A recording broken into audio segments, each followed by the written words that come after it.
Well, my guest tonight is one of the top actors we've got. He's appeared in such notable films as Places in the Heart, The Killing Fields, and Eleni. He starred in Death of a Salesman on Broadway and on TV with Dustin Hoffman. Please welcome John Malkovich.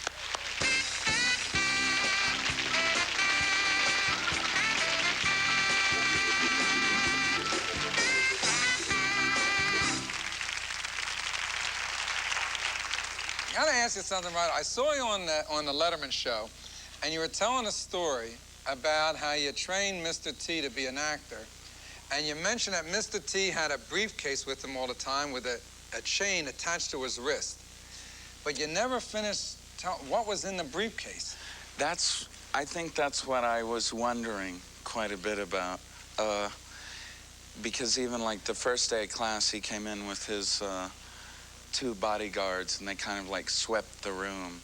And then he just always kind of kept that briefcase on his lap. And I never, well, what could I say? I never really had the courage to ask him what was in it. Weren't you just tempted to grab it and start to run? Not really, yeah. Maybe a little tempted. What did you learn? I mean, Mr. T must have learned a lot. What did you learn from Mr. T? Must have learned something from him, right? I learned a lot about necklaces. You know, mohawks, I guess. No, but he had to drop out because he got another film. And so we never got to do a scene or anything. Yeah, he's really, I saw him at the fights. I mean, he wears more gold. I mean, that's not just like, that's not just for, he wears it in the street. I don't know how he keeps his head up. Well, when he came to his audition, they said he had like, maybe like 60 gold chains on. He's pretty much of a jewelry store. Yeah. But he's really sweet. Yeah, he's a nice guy, isn't he? He's very nice. Who's going to say he's not? Yeah. Right? Well, not right? The two of us are going to sit here and say, you know, what an ass he is, man. Yeah. Usually you have that, you know, you got in a complimentary way, you got a weird, like, offbeat look to you. You know, and let's face it. Yeah, let's face it. And you have that look in you know, that tough kind of look that you can have, that intense look. And this is a complete departure, going into comedy. Yeah. Did you like doing this comedy? Well, it's a lot more fun to do things like this. I mean, you know, if you do something like say, The Killing Fields, I mean, there's just not a whole lot of laughs in it, you know? I mean, no. Or like Death of a Salesman, you know, I did that sort of every day or night or something for a year and a half, and sort of never hear anybody laugh gets kind of frightening, I think, to me anyway. Well, especially to me, I mean, you know. Yeah. You'd be in a little trouble. Yeah, a lot of trouble. You know, when your violent roles like True West, I guess, on the stage really is the role that everyone, it sort of launched you in that. Now, all that violence that you had, because that character was so violent, where does that come from? Where do you have it? You seem like such a, like, mellow, like, you know, kind of looted out kind of guy, you know? You're laid back and... Yes, yeah. Your cameraman shot that, by the way. You're kidding, really? No, he shot it for PBS, yes. He was one of our operators. Relax. Cameraman.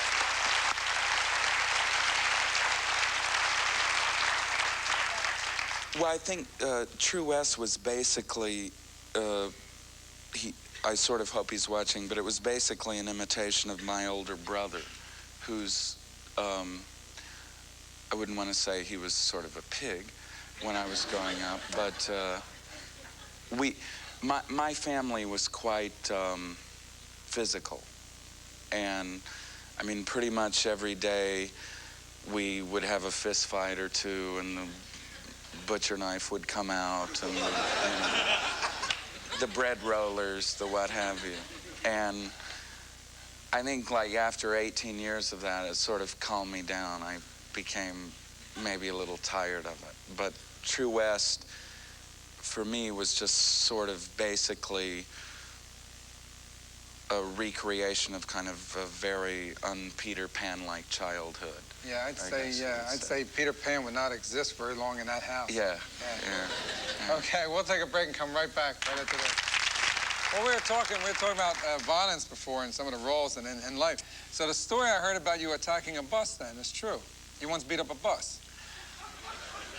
I, well, I gave it a bloody nose, sort of, yeah. No, I was coming, I'd been with my wife somewhere, and I was doing True West at the time, and we came out of Grand Central, and this bus driver pulled up at the thing, and I was standing at the thing, he started to get on, he closed the door, you know, and I go like, hey, you know, like, what about me? And he goes like, and then kind of pointed down the street and what I assume was like the next bus stop. So I ran down there, and I was already kind of like late for the show, and ran down there, and as soon as I got there, I saw him like looking in the rearview mirror, and when I got there, he closed the doors to the bus again, so I punched a hole through it. Well, you should have had some, it's understandable, but you should have had some empathy because you were a bus driver once. Yes, I was, yeah. You're what, children? Yes, yeah. But I didn't close the door on him. Just I didn't like leave him out in traffic and stuff. Well, what was that, a school back home that you drove for? Yeah, it was a day school called Solomon Schechter Day School, which was a lot of little kids, I think up to like 6th grade or something. And I loved that job. It was a great job. Yeah. I always thought that would be like a rough job to have all those kids behind you. You know, if you could drive the bus backwards, if you could face them and do this. But how do you trust that many kids to your back? Well, I never would. I mean, you'd have to be mad. But every once in a while, they kind of scream out at me, you know, do you understand why no one wants to sit in the front of the bus? You know, don't you see what's wrong with you?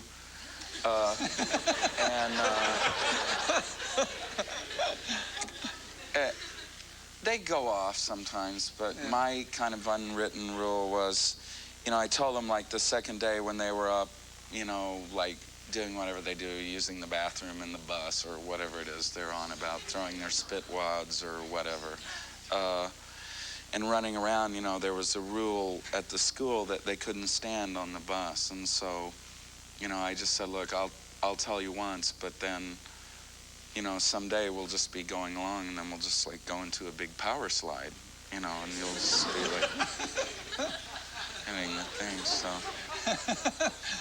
They understood that. They had that. Yeah, that they get. They can relate to that. They can scope that. Yeah. They understand what you're saying at that level. You were mentioning your wife. Now, you've done films with your wife. I know I saw, and she actually played your wife in Eleni. Yes. Right? She played your wife in it. Now, you work together. How is it to work with your wife where you know you're going to... You ever bring the stage of the film home or the home into the film? Glenn and I have worked at a theater in Chicago called Steppenwolf for many years, and I have acted with her a bunch of times and directed her a bunch of times.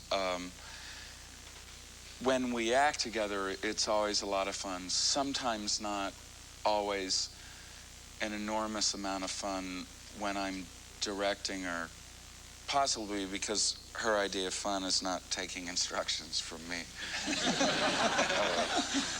That's like her idea of like a really bad time. But she's really smart and really good, and I like to work with her a lot. And no, we really don't bring it home too much. If for no other reason, then I don't like to discuss that sort of thing at home very much. I don't think it's very healthy, really. Yeah, to bring it. Well, what I would think, it's difficult enough to look at a person and to imagine that they are a certain character with whom you're playing. But to look at your wife, you got to go another step to also look, and she's your wife, and you got to make believe she's not just a person, not just a wife. Right. She's the other charter. Plus, she owes you money. And I get big problems, right? Yeah. Big problems. We'll be right back after this. You're doing Spielberg's next film, and you're going to China to do it. You got to be excited about that. Yeah, it'll be a lot of fun. I think it's called The Empire of the Sun, and it's set in Shanghai during World War II, during the Japanese occupation of China, and Steven Spielberg's directing it, and I leave Friday. You're leaving this Friday? Yeah. Do me a favor, when you come back, tell us what China's really like. Okay. Yeah, and see if they have a number 24 and 7 dinners, my favorites. I will. Okay. Yeah. Good night, everyone. Thanks a lot.